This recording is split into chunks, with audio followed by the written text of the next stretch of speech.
బండి సంజయ్ 100 కోట్ల డీల్ అంటూ మీరు కొత్త పల్లవి అందుకున్నారు. అసలు మీ అభ్యర్థులు ఎవరో ఎక్కడున్నారో ప్రజలకే తెలియని పరిస్థితి. ఇంకా గెలుపు ఎక్కడిది సంజయ్? డిపాజిట్ వచ్చే గతిలేని వాళ్లపై డీళ్లు ఎవరు చేస్తారు, ఎందుకు చేస్తారు? అసలు ఓటమితోనే సహజీవనం చేస్తున్న మిమ్మల్ని డిస్టర్బ్ చేయాల్సిన అవసరం ఎవరికి ఉంది? డీళ్లు గిల్లు అంటూ డబుల్ గేమ్స్ ఆడటం ఆపండి. మొన్న జరిగిన పంచాయతీ ఎన్నికల్లోనే మీ పరువు పోగొట్టుకుని డీలా పడ్డారు. మిమ్మల్ని పట్టించుకునే నాదుడే లేడు. ఇక కుట్రలు చేసేంత సీన్ ఎక్కడుంది? మీ పార్టీలో ఒకరిని ఒకరు ఓడించుకోవడానికే మీకు టైం సరిపోవటం లేదు.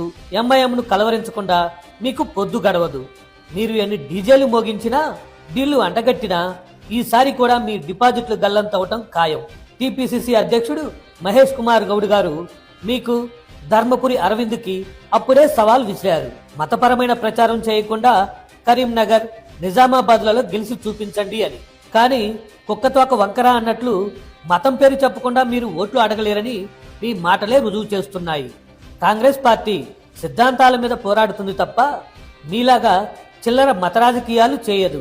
మీరెన్ని చేసినా తెలంగాణ మున్సిపాలిటీలో కాంగ్రెస్ జెండా ఎగరటం ఖాయం. దానిని ఎవరూ ఆపలేరు.